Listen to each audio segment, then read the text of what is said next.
Can you explain why white ink is so difficult in D2 printing, and how have machines evolved over time to accommodate for that? Sure. The white ink uses, in general, in almost every case, white ink uses a titanium oxide particle for that Okay. white coloring, that pigment.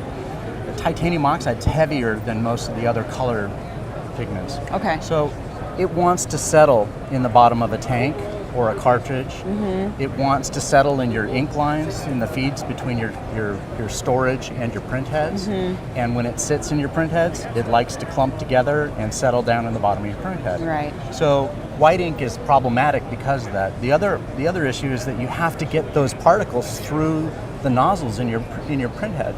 So some of the earlier systems, this was a real problem because those print heads weren't designed to have titanium oxide particles shoved through them. Right. And so it would wear those heads out very quickly, and you'd wind up having to replace heads. The newer, more industrial heads that are designed specifically for direct-to-garment printing, they're adapted to that problem. Okay. And they've found ways to get the ink through the nozzles effectively and to produce really good quality print. Okay. One of the ways that we've adapted to those problems is we found ways to recirculate the ink within the system. Okay. Some companies do a recirculation that pulls the ink in the tank and stirs it around.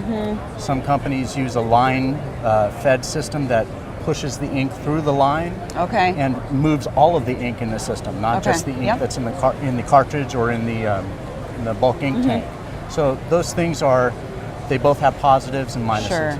But what we've seen is that by recirculating all of the ink in the entire system, you wind up with much less maintenance over the long term. Yep.